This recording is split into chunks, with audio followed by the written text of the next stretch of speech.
Kyle here from allmediareviews.blogspot.com. Wanted to say a couple things. Right now, Bob Odenkirk, they're talking about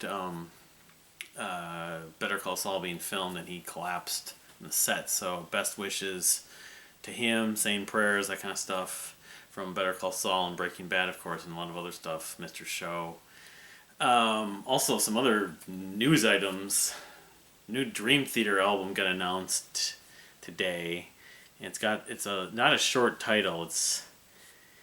They were doing Cryptic yesterday on July 27th about it. But the title, if I'm not mistaken, my internet wants to work here.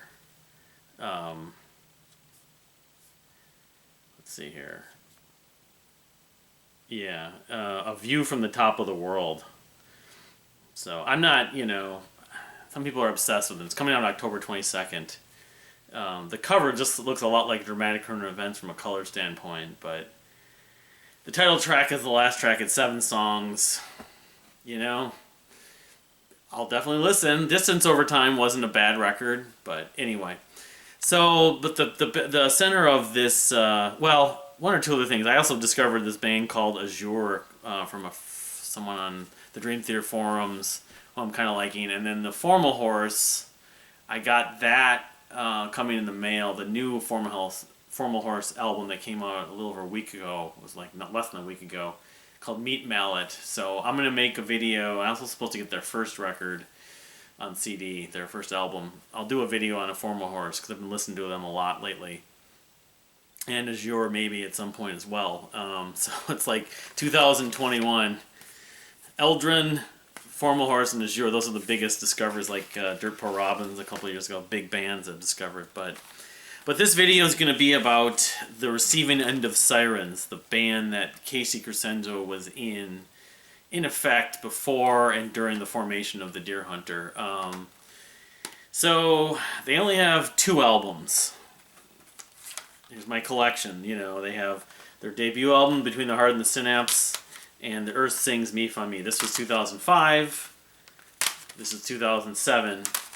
And Casey Crescenzo's not on Earth Sings Me From Me. At that point, he was doing the Deer Hunter, and he had left the band.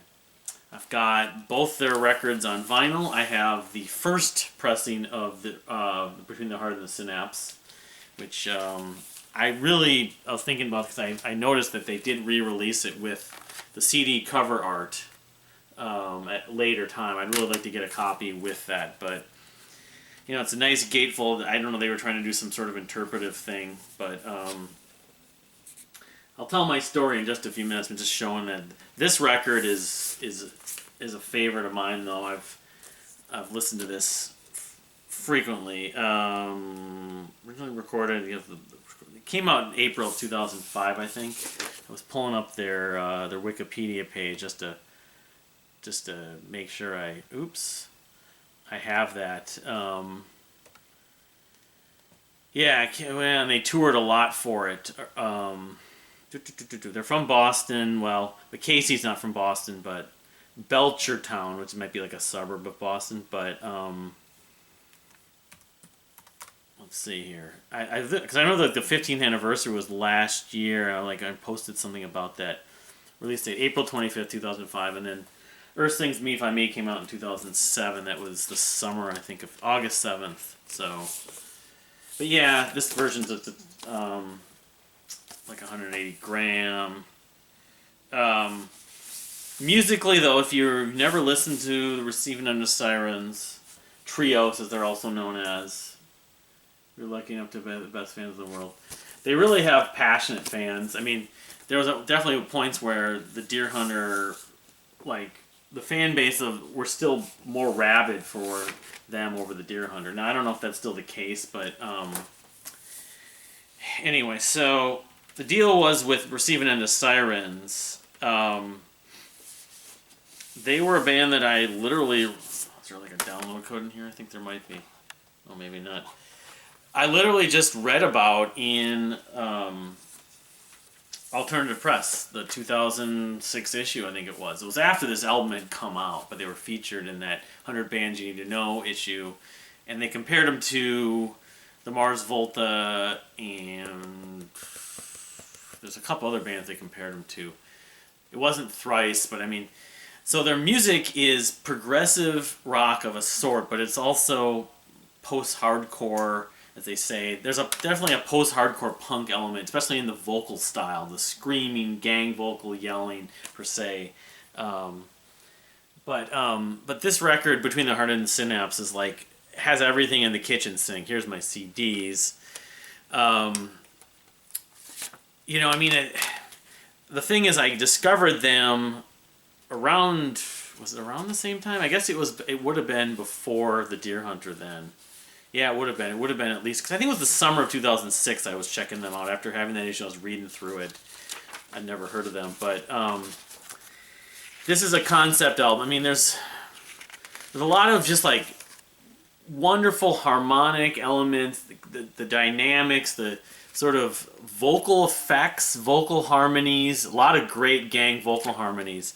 I ended up seeing them live, I want to say, I haven't seen a guy wearing one of their t-shirts, that's what it was, when I was going to go see Men, Women, and Children with the band that put out that album called Daisy, which I can't remember the name of that band now, which I didn't like that band, but then Men, Women, and Children is another band I like. I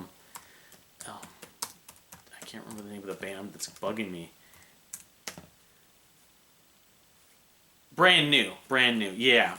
But there was someone wearing a Receiving End of Sirens t-shirt at that. I remember we had a gorilla on it and stuff like that, and it was kind of interesting. But I was really down about that show because Men, Women, and Children didn't show up. They didn't make that show. I saw them later, but I finally did get to see Receiving End of Sirens live once. They did a lot of touring for this record. There's a lot of history. It's been chronicled. There's a documentary series that talks about how... See, what the deal was, Casey Crescenzo was from Southern California. I believe somewhere, not L.A., but he ended up... he's a musician. His family was musicians. Of course, his brother's a drummer now in the Deer Hunter as well. And his cousin, etc. But he ended up finding his way to Boston, the opposite side of the country. There was a girl he knew, I think maybe she was going to school there or something like that. But he ended up moving out there and things really didn't work out, I guess, or something like that. But he was out there. He had the plan to basically move there, try to spend time with her, whatever. I don't know the exact details, but he was out in Boston. And he ended up getting a job at an Urban Outfitters. And a couple of the members of this band also ended up working at Urban Outfitters, and they talked to him and it's like, well, you're a musician, we got this band. I don't know if they were called the Receiving End of Sirens at that point, but I mean the Wikipedia page may tell more about their story. But anyway, they played together, jammed together, started writing together, and they put out like an EP or a demo in like 2004. I can't remember the name of it. It may have just been a self-titled. But so then I don't know how they got on. It was Triple Crown Records, I think it was. Yeah, for this record, and they spent a long time making it. Probably a lot of 2004, and then it came out in April 2005. But there's just so much layering on it. The only thing I'll say is I've listened to this album a ton of times. I mean, my favorite is This Armistice. That's they're doing their Queen or Sabotage or something like. They do those gang vocals so well in that with Between the Heart and they say that the title of the album, Between the Hearts, how I've been bleeding in light of your misleading. I should just read through the lyrics. In light of your misleading, this caused disconnect through the heart, between the heart and the synapse. You've caused this collapse between the heart and the synapse. Yeah. But it has that line, we're all puppets, we're all marionettes. They kept on layering over and over again. We're all puppets, we're all marionettes. That's the kind of the highlight, but the melodies are just, you can't get them out of your head. Between playing a Prison Break, the Rival Cycle, the War of All Against All, Broadcast Quality, Dead Man Tell No Tales, and even Epilogue. there's these spacey guitar textures that are interlaced and piano interlaced with these heavy guitar riffs, and these, yeah, I'll admit it, they're vocals that go in and out between clean and hardcore screaming, but they're effective and they don't overstay their welcome. They don't kill the sound, and they kind of grew on me over time, because when I first heard this band, they sounded like a lot of these sort of youthful, kids singing and screaming, and just, I'm not a pop punk fan. I don't like Blink-182. Most of the bands on the Warped Tour I never cared for, that kind of the vocal style and that punk style, that hardcore style. But around the time I got into this band, I was getting into a lot of bands like Fair to Midland or Caddisfly or Dredge that had a little elements of that. There were bands that had more elements of that, like Thrice. But it just grew on me, and the music was so good, the transitions, the segues. And then I kind of got more into the concept to an extent, which I've never fully read through the lyrics religiously, but I've always kind of believed that this is a concept album about a guy who's going through therapy, but he was incarcerated, and I've always wanted to see if the connection between a prison movie like Escape from Alcatraz. The second song is called Plan a Prison Break, but so they toured a lot for this in 2005 and 2006. Unfortunately, the whole story with Casey Crescenzo, he didn't end up staying with the band for various reasons. There's a documentary series. I don't know if it's still on YouTube. It was like a 6-part or 8-part series of their tour life, basically, and they have some of the interviews in there. Alex Bars, Andrew Brown, Brendan Brown, Andrew. What's Andrew's name? I should know Andrew's name. But the thing about it is, I know after reading some interviews about Casey, he was talking about his appreciation for the guys. He says, I am a songwriter, but all the other guys in Receiving End of Sirens are also songwriters, and we kind of, that this album showed how brilliant they were. Brendan Brown especially, but who does a lot of the lead vocals, who does more of the lead vocals actually on this album and the other album. Nate Patterson, Andrew Cook, Brian Southall, But, so, yeah, they toured those 2 years especially a lot with it. And he ended up having some medical issues, to not know all the details the best, Casey. And so he also would tour, on their tours, he would open for them at one point, at least in the early days, the early parts of their tours, because they toured the U.S. maybe at least 3 or 4 times for this record on 3 or 4 legs throughout 2005 and 2006. At least 2005. The documentary shows that, but he would open as the Deer Hunter as well. It's just, I don't know how many songs he would play. Stuff that ended up on Act 1 mostly, I think. Maybe Act 2 as well, because Act 2, a lot of the demos for the Deer Hunter were part of Act 2, ended up on Act 2, but so he ended up leaving and decided he wanted to pursue, at that point, the Deer Hunter full-time, not just as a side project. So that they still had another album they were working on and music, so they ended up releasing it in summer 2007 without Casey. There Sings Me From Me. So I have that record on vinyl as well. And I remember they were talking about, they were interviewed, I think it was Brendan Brown, their influences, and Radiohead was one of the ones they talked about. Me not being a Radiohead fan, but being a fan of many bands influenced by Radiohead, I was all for that. But this version, I think there's a version, I may even have 2 copies of this, because this cover is black, as you can see, but the CD, I know there's also a vinyl version that looks like the CD. Let's see here, and this is double too, just like Between the Heart and the Synapse. I don't know if it's quite as long. Between the Heart and the Synapse is probably well over an hour. This might be about an hour, maybe a little bit less.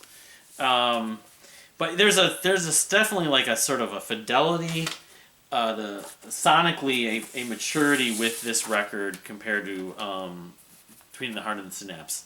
Do I prefer the Earth Sings Me From Me over the... Of course, Earth Sings Me From Me, the title is referencing, among others, I always think of that thing, that lesson you did in chorus when you were a kid in singing class, and then Do, Re, Mi, Fa, Sol, La, Ti, Do, from The Sound of Music as well. But this is a very, like, it's almost like space rock in some ways. The vocal screaming that was very present on between the Heart and the Synapse honestly isn't that present on this record. It's a little bit, but Brendan Brown and Alex Bars really take over the reins for a lot of the lead vocals. I mean, Brendan Brown probably did as much of the lead vocals, although there's definitely songs where you have both, on Between the Heart and the Synapse, you have both of them, so it's not really a lead vocalist, you just have each one of them taking a verse, or they overlaid them, or they doubled them. Both these albums are very creative with their vocal arrangements, but Pale Blue Dot is the one track that people talk about as like the epic closer. It's very spacey and ambient and very goosebump worthy, but Smoke and Mirrors, Stay Small, those were sort of like and Crop and the Pest. Those were kind of the token sort of, I don't say singles, but earwormy tracks. But I mean, this album is layered with guitar textures. So, you know, the guitar textures that were spacey at points on Between the Heart and Synapse seem to be as much, if not more, prominent on this. But there's some really good guitar riffs, some heavy or sort of trippy, you know, guitar riffs as well, besides being sort of ambient at points. But cause I don't know how much actual synthesizers they used on this. They might have used some, but I've never read through the lyrics about who plays what on here, as far as stuff outside of the guitar, drum, and bass. But yeah, and then I saw them on this tour. Of course, that was not with Casey Crescenzo. I didn't get to see TREOS ever with Casey Crescenzo, unfortunately. Even on they did a couple reunions. But I did see them, and they did a lot of this. They did This Armistice, if I'm not mistaken, as well, live. And some of the other, like Planning the Prison Break. They did some of the other tracks from Between the Heart and the Synapse. But the Earth Sings Me by Me is a record that I think has only seemed better with age, although I haven't listened to it as much still. I still go to this, you know, this one more. Notice I got this signed. I've also got... on my vinyl, I didn't show that signed, probably on the bottom here.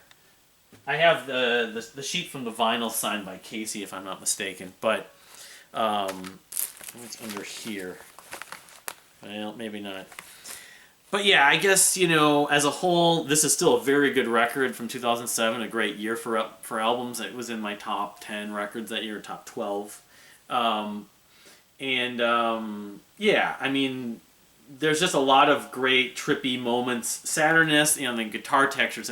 It's not as, say, story based, or I mean, it seems conceptual to an extent, but less overt. This is more like a story, as opposed to this is more just like a, like just an exploration of textures. But for being post-hardcore or progressive post-hardcore, whatever you want to call it, or progressive punk, this is less punk than even this. So, you know, I mean, I knew people that actually weren't into this album that actually enjoy this, or enjoy this album a lot more. I always think of this album with a white cover, but, you know, space rock, earth rock, you know, Milky Way rock, galaxy rock, you whatever you want to call it. But, I mean, it doesn't sound like Tangerine Dream exactly, but yeah, it's like, there's not much to the Gateful, unfortunately. But, so the only other item, which I had just showed a few weeks back when I was talking about 7 Inches, I do have the reunion song they did, Bell, Book, and Candle, and The Race. I thought it was Weightless Underwater. I'm getting mixed up here. Unless I've got, yeah, this, well, then I thought I have Weightless Underwater, or maybe that wasn't released as a, they did a song called Weightless Underwater, they did a reunion with Casey, and I think for this. But this is actually, no, because this is old stuff. So they recorded the Weightless Underwater, but never was released as a physical, maybe. It was just a digital. But they pressed this. This is a track I should have probably talked about this at the beginning. As you can see, they did this in 2003. This actually might have been before Casey was even in the band, looking at the credits here. Yeah, this was pre-Casey even. And you know, I think I probably only listened to this once, but...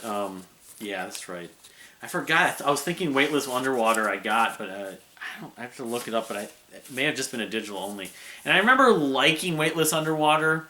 I don't remember what year that was. It was like 2012 maybe, or... and they did a couple reunions with Casey, but the thing is by about 2008 or 2009, it kind of shows in the documentary. Maybe it was after that in the documentary. They basically had to stop. The members ended up having children, and some of the members did other music. I know and did tour, like Nate Patterson at one point was, and maybe Brian Southall as well.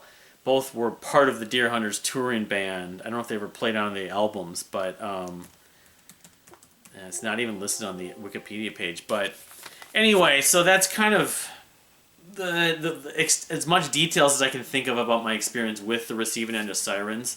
It wasn't typical kind of music I would like, because especially because there was a post-hardcore element to the vocals, but it was definitely a case of a band, even though they only have 2 albums, it's like Jellyfish in a way.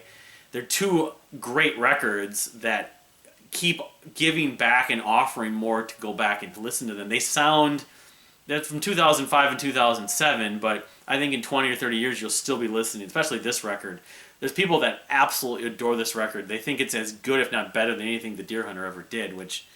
I really waver on that because while I absolutely adore and love the Deer Hunter, I'm like a lifer for the Deer Hunter, I'm a lifetime member, this album is just so good. The only real issue is over a period of time I did finally notice like the cymbals end up clipping on about half of it, but that has not made that much of a difference. The sound, the loudness wars that has happened in a lot of records that killed my interest didn't quite happen with this. There's a few other records I love too, the same thing happened, but yeah, I mean, from a sort of mixing standpoint, this could be remixed by like Steven Wilson. Oh my god, if he could find a way to lower those cymbals, this would be at another level even. But as it is, I have a hard time saying I like the album from the Deer Hunter more than this. Now, at the same time, do I like this more than like Act 2?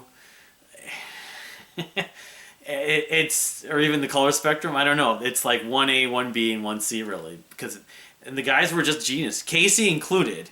But those other guys were just brilliant. They put everything into this record.